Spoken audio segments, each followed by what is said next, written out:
Fala, seus cristãos cansados, graça e paz a todos os santos da internet. Chegou a hora do nosso pontapé no estudo da lição da escola sabatina dessa semana. E você já sabe que o tema desse trimestre, desse primeiro trimestre de 2025, é sobre o amor e a justiça de Deus. E especificamente na lição dessa semana, no episódio de hoje, o tema é o grande conflito. Você já percebeu como é que quando alguma coisa acontece, alguma tragédia, algum evento muito ruim, a pergunta que a gente mais ouve é: se Deus é bom, por que que isso aconteceu? Por que que ele permitiu que essas coisas acontecessem? Ou então tem aquela clássica frase: se Deus é todo poderoso, se ele pode fazer o que bem entender, por que que ele não dá um fim no mal de uma vez por todas? Por que que ele não acaba com toda a dor, com toda a miséria de uma vez por todas e faz com que tudo seja bom? Pois é, essas perguntas, elas não são perguntas novas, elas não começaram desde que inventaram o Twitter ou o Instagram. E a gente vem trabalhando essas questões nas últimas, lições, nos últimos episódios, né, praticamente ali nos últimos 3 episódios. E essas perguntas, elas são muito importantes, porque elas nos fazem encarar algo que está na raiz de toda a história da humanidade. Existe sim algo além do que os nossos olhos conseguem ver, né. Alguns teólogos vão chamar isso de o conflito cósmico, um grande conflito que está em andamento. Mas aí talvez você esteja se perguntando: "Tá, espera aí, mas por mais que esses teólogos tenham dado esses nomes ou explicado dessa forma, será que a Bíblia realmente ensina esse conceito de um grande conflito? E ainda mais importante do que isso, se existe de fato essa batalha, qual que é a verdadeira natureza dela? O que que está em jogo? Porque, vamos falar sério aqui, se essa tal guerra ou se esse tal conflito fosse uma luta para ver quem é mais poderoso, não tinha nem o que discutir, né? Essa batalha já teria acabado há muito tempo, porque, se a gente for sincero, ninguém pode competir com Deus. Ou será que tem alguma criatura, algum ser que pode medir forças ou poder com Deus? Mas então, se de fato não é uma luta de forças, não é uma briga de poder, o que está de fato em jogo? E a Bíblia leva a gente para um tempo, ainda antes da criação do mundo, quando um ser de luz, né, alguns profetas vão explicar para gente, um ser de luz ali, um querubim cobridor, um anjo perfeito, ele decidiu simplesmente não mais confiar em Deus. E com isso ele começou a alimentar um pensamento muito perigoso. E se Deus não for de fato quem ele diz ser? E se esse Deus ele está escondendo alguma coisa de nós? O problema é que esse anjo, né, o problema ainda maior, né, esse anjo ele não só questionou Deus, mas ele começou a espalhar essas dúvidas nos ouvidos e nos corações de outros seres celestiais. E o pior de tudo é que a Bíblia diz que muitos acabaram acreditando nele. E agora a gente vive dentro dessa história que se estendeu para o planeta Terra. E aparentemente o mal está vencendo, porque o que a gente vê ao nosso redor é várias injustiças acontecendo, muita dor, muita maldade, muita morte, muito sofrimento, né? E por isso essa pergunta, ela persiste. Por que que no fim das contas Deus não faz nada? Mas será que ele realmente não está fazendo nada? Será que ele realmente está parado? Ou será que ele tem uma resposta, só que a gente ainda não entendeu? Então eu convido você para continuar comigo no episódio de hoje, porque essas e outras questões a gente vai desenvolver durante o episódio.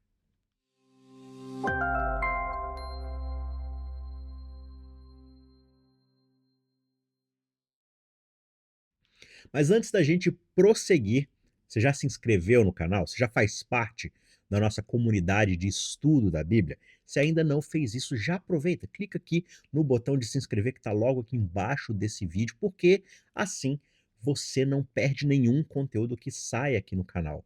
Porque se você não está inscrito, o que que vai acontecer? Provavelmente o algoritmo deu a louca e resolveu mostrar esse vídeo para você aleatoriamente, ou por algum interesse cruzado, algum vídeo que você estava vendo e aí ele achou que você pudesse talvez gostar desse vídeo.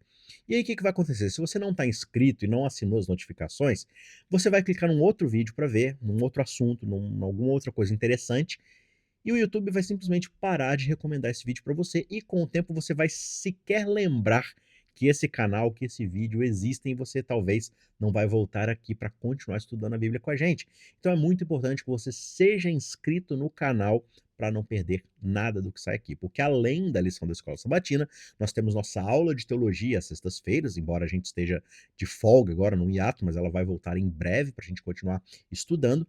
E nós temos agora também a reestreia do Chronicast, que são meditações devocionais sobre o Evangelho de Jesus Cristo. Então, para você ficar por dentro de tudo isso e não perder nada, de novo, clica aqui, se inscreve e faça parte conosco dessa comunidade de estudo.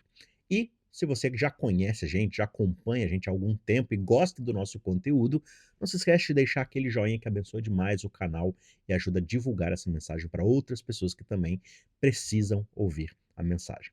Agora vamos voltar a falar dessa sensação que a gente tem muitas vezes de que o mundo está fora de controle. Muitas vezes parece que o mal ele está se espalhando sem freio, né? Parece que o mal ele é exponencial. Cada vez mais as coisas ficam piores e não melhores. E por isso, às vezes, até parece que Deus de fato está sentado muito longe daqui, sem fazer absolutamente nada. Mas será que é isso mesmo que está acontecendo? Numa de suas muitas histórias, suas parábolas, né, Jesus ele conta algo que ajuda a gente a entender um pouco do que está acontecendo. E essa história que ele conta começa exatamente assim: existia um homem, um dono de uma plantação, e ele plantou, né, no seu campo trigo. Só que aí a história diz que de madrugada, enquanto todos estavam dormindo, veio um inimigo e jogou sementes de joio no meio das sementes do trigo, né? O joio é só uma erva daninha, ela não serve para absolutamente nada e só atrapalha a plantação. E aí, conforme o trigo foi crescendo, junto com ele, o joio também foi crescendo. E aí, os servos daquela plantação, daquele senhor, ao descobrirem o que aconteceu e vendo o joio crescendo ali junto com o trigo, eles indagam ao seu senhor: Senhor, o que aconteceu? E a explicação do senhor é: um inimigo fez isso. E os servos ficam preocupados, eles perguntam: Senhor, o senhor quer que a gente arranque as ervas daninhas, arranque o joio agora para deixar o trigo, né, continuar livre ali, e crescer saudável e tudo mais? Mas a resposta daquele senhor surpreende e ajuda a gente a compreender um pouco da mentalidade do nosso Deus. O patrão diz: Olha, não façam isso, não arranquem a erva daninha. Por quê? Porque se vocês tentarem tirar o joio agora, provavelmente vocês vão acabar arrancando o trigo também. Deixe crescer juntos os dois aqui até a colheita. E aí a gente vai separar um do outro quando tudo estiver maduro. Se você quer ler essa história na íntegra, está lá em Mateus capítulo 13, versos 28 a 30. Então veja, embora essa seja uma história ilustrativa, pedagógica aqui, Jesus está falando de fato de um inimigo real. Ele descreve aqui alguém que trabalha nas sombras, nos bastidores, distorcendo, se infiltrando, enganando, ludibriando e manipulando a mente das pessoas. Mas por que Deus ele simplesmente não acaba com esse indivíduo, com esse ser agora? Por que ele permite que o mal continue e essas maquinações, esses esquemas, esses planos simplesmente passem batido? O mesmo questionamento aconteceu e apareceu lá no começo, lá no céu. Um ser de luz, um ser cheio de perfeição, o anjo cobridor, como Ezequiel vai descrever para a gente, ou seja, aquele próprio anjo que estava ao lado do trono de Deus, cobrindo a glória de Deus com as suas asas, ele começou a espalhar essa ideia perigosa ali nas cortes celestiais. Qual ideia? E se Deus ele não for tão bom assim quanto ele diz ser? E se ele estiver escondendo algo de nós? A dúvida foi plantada. E agora? Deus ele poderia ter simplesmente destruído esse anjo rebelde imediatamente. Mas se Deus fizesse isso, o que que Deus provaria? Ele simplesmente provaria que as acusações daquele anjo estavam certas. Porque de fato ele não é bom. Ele mata, ele pulveriza, ele fumega quem discorda dele. Quão bom assim é esse Deus? Será que a gente pode de fato confiar nele? Ou assim que eu tiver uma dúvida, eu vou ser queimado e destruído também? Se você já foi ou teve algum amigo que foi acusado de algo injustamente, você sabe como é que isso funciona. Se esse amigo ele simplesmente começar a reagir com agressividade, bater naquele que causou alguma coisa para ele, a dúvida vai simplesmente crescer. E as pessoas vão começar a pensar: e se ele for de fato culpado? Porque olha como é que ele está se comportando. Mas se essa pessoa deixar o tempo mostrar quem realmente está mentindo, ir atrás de provas, deixar a percepção das pessoas amadurecer, a verdade pode ir se tornando cada vez mais clara. E Deus ele escolheu usar justamente esse caminho. E é por isso que o joio ainda cresce junto com o trigo. Se Deus ir lá e arrancar o mal agora nas suas raízes, quem é que vai ficar de pé? Quantas vezes a gente tenta eliminar o erro e acaba destruindo as pessoas no processo? E sobre isso a gente tem um exemplo claro na Bíblia dos fariseus, né? Eles queriam um povo puro, obediente, que não se maculasse com absolutamente nenhuma regra quebrada, por menor que ela fosse. E por isso eles defendiam uma separação radical entre os fiéis e os pecadores. Eles abominavam qualquer pessoa que não vivesse uma vida, segundo eles, perfeitamente moral. E quando Jesus aparece na cena, o que, que ele faz? Ele começa a andar com os cobradores de impostos, com os samaritanos, com prostitutas, com pessoas de uma classe que deixava aqueles homens completamente loucos de raiva. Jesus tocava em leprosos, em mortos para ressuscitá-los, em doentes. Jesus ele jamais agiu com pressa para arrancar as ervas daninhas, porque Jesus sabia que muitos que pareciam ser joio, no tempo certo se tornariam trigo. Com o devido tempo, poderiam amadurecer e mudar. E quanto a nós? Será que nós estamos tentando arrancar pessoas do campo de Deus, pessoas que o próprio Deus deixou plantado lá antes que seja a hora? Essa história de Jesus ensina a gente a confiar. Confiar que Deus e Deus apenas consegue ver o quadro inteiro. Só Ele sabe o momento certo de agir, porque Ele vê os corações, Ele vê as intenções, Ele vê aquilo que está guardado dentro de nós e que nenhum de nós compartilha. A gente muitas vezes quer essa justiça em cima de outras pessoas que a gente tem certeza que estão erradas. Mas e se Deus sondar os nossos corações, a parte mais íntima do nosso ser? Será que ele vai encontrar lá joio ou trigo? Será que ele não estaria no seu direito de nos remover assim como ele remove outros que a gente considera como joio? Então, até que o momento certo aconteça e todos estejam maduros nas suas decisões, o que Deus pede de nós é paciência, é confiança. Afinal, quem garante que aquilo que nós chamamos de joio hoje não possa se tornar trigo amanhã? E se a gente pensar assim, isso muda completamente a forma como nós enxergamos as coisas. Só que essa questão ela vai ainda mais fundo, porque antes mesmo de o joio aparecer no campo, o Criador declarou que tudo era bom. Deus olhou para a sua criação, olhou para o seu campo de trigo, digamos assim, e disse: Eis que tudo é muito bom. Deus criou um mundo perfeito, um mundo sem dor, sem maldade, sem qualquer tipo de conflito. Só que aí não demorou muito para que algo mudasse. E mudou com uma simples pergunta vinda daquele mesmo ser que tinha começado aquela rebeldia, aquela rebelião lá no céu. Esse ser vira para a humanidade, até então perfeita, em harmonia com Deus, e pergunta: Foi isso mesmo que Deus disse? A tal serpente, conforme a Bíblia chama, né, esse tal inimigo que aparece na parábola do joio e do trigo, ele não chegou lá bagunçando o coreto, impondo uma rebelião, gritando e dizendo que Deus, né, não servia para nada e que era um Deus carrasco. Não, ele não usou a força, ele não chegou brigando, ele não chegou ameaçando ninguém. Ele simplesmente plantou uma semente de joio na mente e no coração de Eva. Era um questionamento que parecia inofensivo, só que esse questionamento distorcia a realidade. Deus ele já havia dado aviso: no dia que vocês comerem, a morte será certa. Agora, quando ele fala certamente vocês vão morrer, isso era um aviso ou uma ameaça? Será que Deus ele estava ameaçando de morte ou ele estava apenas protegendo eles da morte? Aviso ou ameaça? O que, que você acha? E quando a gente fala de uma frase tão forte assim: olha, se você comer, você vai morrer. Depende de quem está falando, não é? Pensa bem, se um amigo chega para você e diz para você não fazer algo, porque esse algo vai te machucar, vai te ferir, vai te matar, você confia, porque você conhece a pessoa, você conhece o caráter dela, então você sabe que é um aviso amistoso. Mas se alguém que você não conhece chega para você e fala: "Ó, se você fizer tal coisa, você vai morrer", você pode pensar: será que essa pessoa está escondendo alguma coisa? Será que ela está me ameaçando de algo?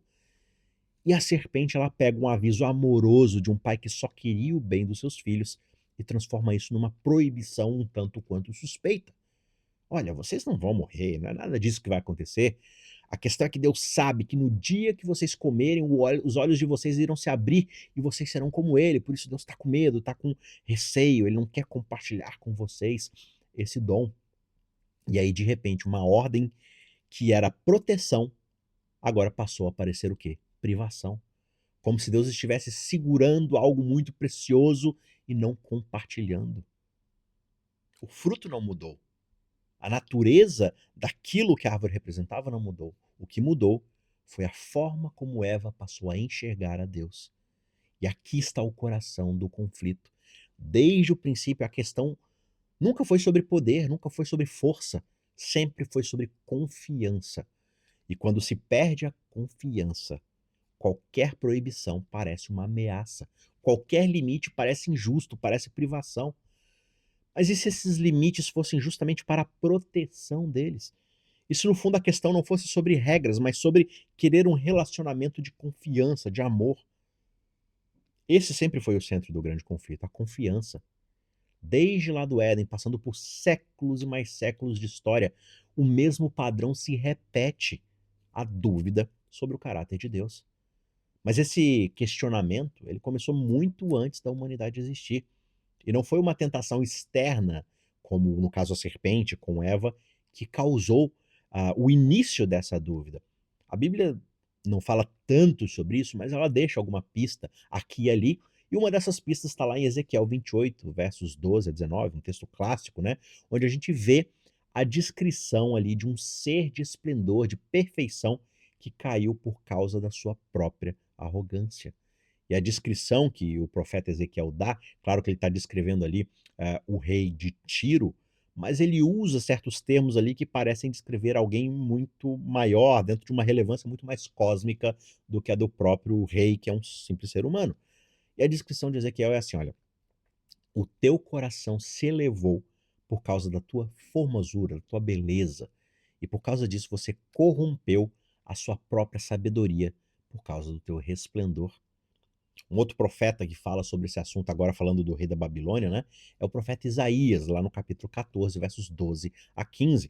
E lá a gente lê sobre alguém que dizia no seu coração: eu subirei acima das estrelas de Deus e exaltarei o meu próprio trono. Repare aqui, ambos os textos mostram que ninguém chegou para esse anjo e o enganou e semeou dúvidas. Ninguém o manipulou, ninguém o obrigou, ninguém o corrompeu. O mal cresceu e nasceu dentro do seu próprio coração. Isso muda muito a nossa perspectiva, porque às vezes a gente imagina que para evitar o pecado basta a gente fugir para longe dele, se isolar e ficar ali completamente sozinho num retiro, num monastério, negando todas as nossas vontades, como se o ambiente externo fosse o único problema. É claro que tem influências, mas será que é assim de fato que funciona? Você já viu gente que decide se isolar, né, lá para o campo, para as montanhas, para viver uma vida pura, porque eles acreditam que se eles cortarem o contato com tudo que é do mundo, ele estará seguro do mal. O problema é que a maior batalha não está do lado de fora, está dentro do nosso próprio coração. E foi exatamente isso que aconteceu com Lúcifer.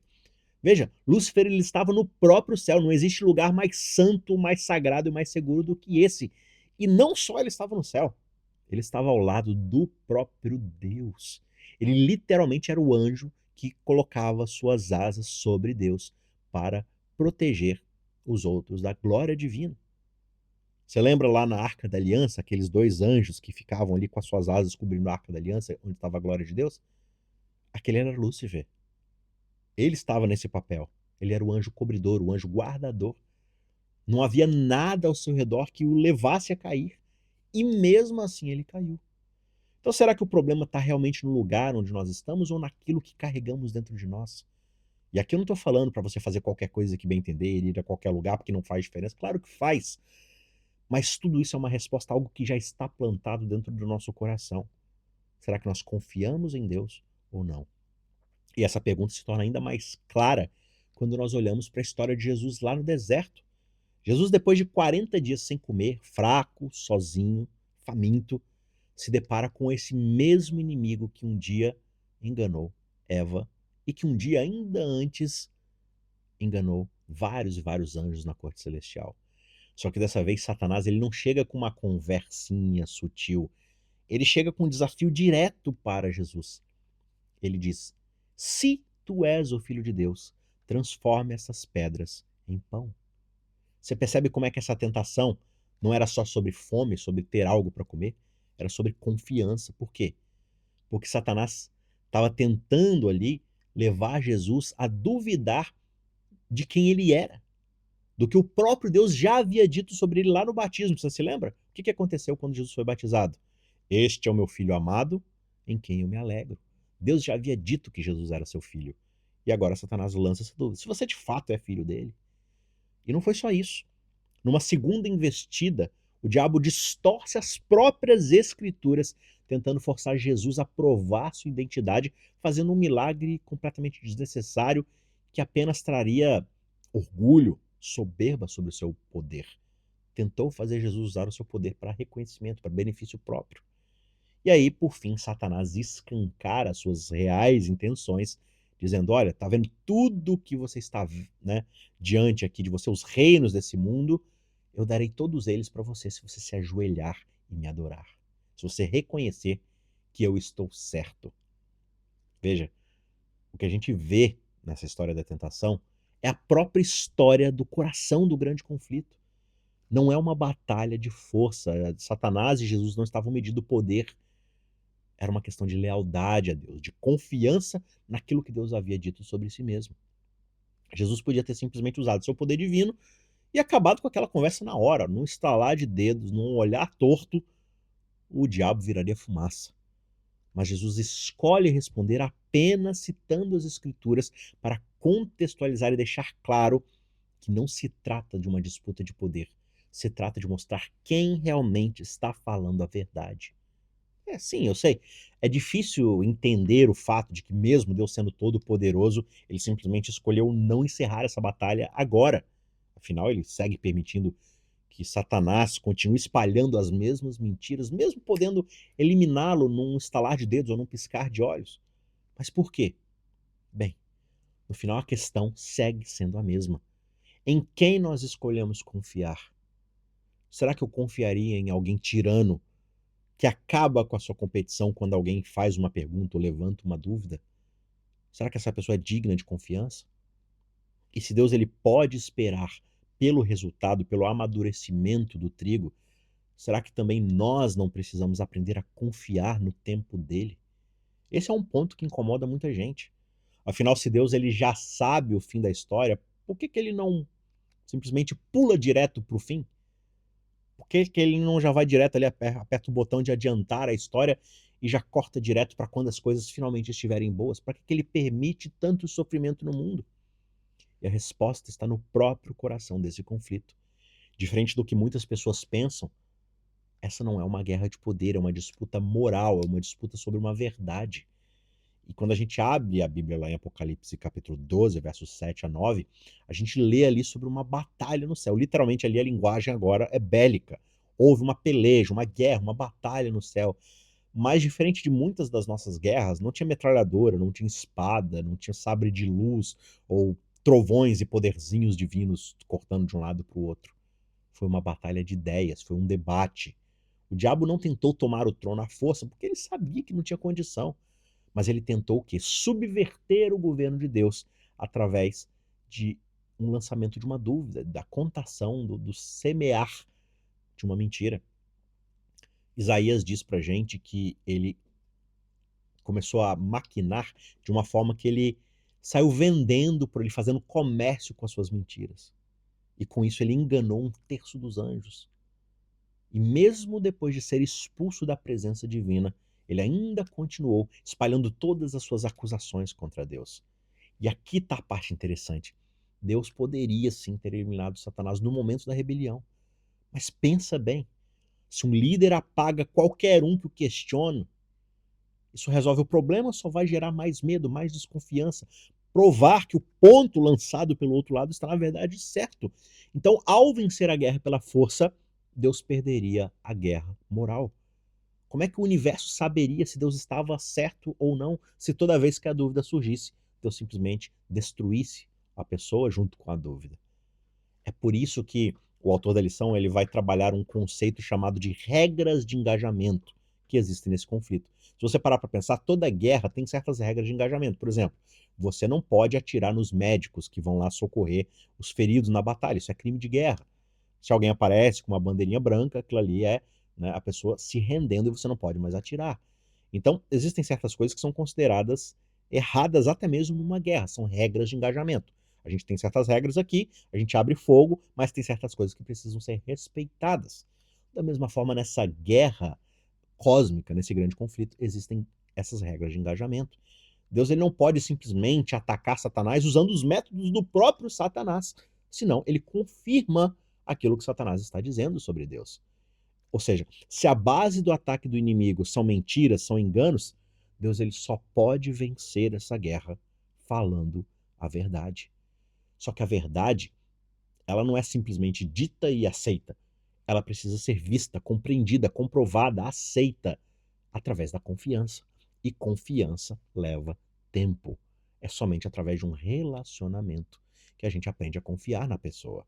E assim também com Deus. Por isso, essa é a razão pela qual Deus ele permite que o mal continue por um tempo. Porque ele não quer servos que o obedeçam por causa de medo, mas ele quer filhos que confiem nele somente por amor. O universo inteiro está assistindo essa batalha. E o que está em jogo aqui não é o poder de Deus, mas a sua justiça. Se Deus ele lutasse dessa forma que Satanás luta, o que isso nos ensinaria? Será que a gente não tenta, às vezes, vencer certas discussões ou convencer outras pessoas ali usando os mesmos métodos do inimigo? Se o próprio Deus se limitou a lutar com a verdade e o amor do seu lado, o que isso significa para a forma como nós enfrentamos as nossas próprias batalhas? Veja, no fim das contas, essa guerra nunca foi sobre força. Se fosse, teria acabado no instante em que Lúcifer cogitou em questionar a Deus. Mas a questão não era quem tinha mais poder, e sim quem era digno de confiança verdadeiramente. Lúcifer ele não tinha qualquer motivo para se rebelar. Ele vivia na presença de Deus, ele tinha o maior cargo disponível para os seres criados, ele estava cercado de perfeição, e ainda assim ele escolheu a desconfiança. E esse é o ponto central dessa batalha. O mal não precisa de uma causa externa para nascer. Ele cresce no coração, quando a desconfiança começa a crescer e a confiança em Deus é corrompida. E foi assim com Lúcifer, e foi assim no Éden, e muitas vezes pode e é assim conosco. Então o que a gente precisa fazer diante de tudo isso? Primeiro nós precisamos ser honestos com Deus. Deus ele jamais teve medo de perguntas, de questionamentos. Ele quer que se você tem alguma dúvida, você as leve a ele. Como? Orando com sinceridade, conversando com ele como se fosse um amigo. Senhor, eu não entendo isso. Senhor, por que isso? Senhor, me ajuda a te entender. Segundo, confie no caráter dele. Se ele já provou que ele é bom, por que duvidar agora? E qual é a forma de conhecê-lo mais e mais a cada vez? É se relacionando com ele através da sua palavra. É lá que está explicado para a gente quem é Deus. E talvez a resposta mais clara de Deus em relação ao seu caráter é o seu Filho Jesus. Olhando para Jesus, nós entendemos quem é Deus, qual é o caráter de Deus. E aprendendo a confiar em Jesus, nós aprendemos a confiar também no Pai. E terceiro, tenha esperança. A promessa é que a colheita virá para separar o joio do trigo. O mal não vai ter a última palavra, ele não vai durar para sempre. Paulo diz lá em Romanos 16:20, o próprio Deus da paz, em breve, esmagará Satanás debaixo dos vossos pés. Ou seja, a atuação do inimigo vai ter um fim, mas isso vai acontecer no momento certo, no momento adequado, para que todos possam ver quem é o vencedor dessa batalha. Tá certo? Então confie nesse Deus. E agora eu quero deixar um desafio para você. Se você acha que tem alguém com essas dúvidas, alguém que você já teve essa conversa e talvez a pessoa não entendeu completamente o que está acontecendo, ela tem essas dúvidas que a gente discutiu aqui no vídeo, compartilhe esse vídeo com essa pessoa, manda para ela lá no WhatsApp, poste no grupo da sua igreja, enfim, compartilhe essa mensagem com alguém, porque alguém pode estar precisando ouvir isso hoje. E claro, se não está inscrito no nosso canal, já se inscreve agora, porque semana que vem tem mais. Beleza? Deixa o seu like para esse vídeo aparecer para outras pessoas. E na semana que vem a gente se encontra novamente. Até lá, siga confiando, porque no final o amor de Deus irá vencer.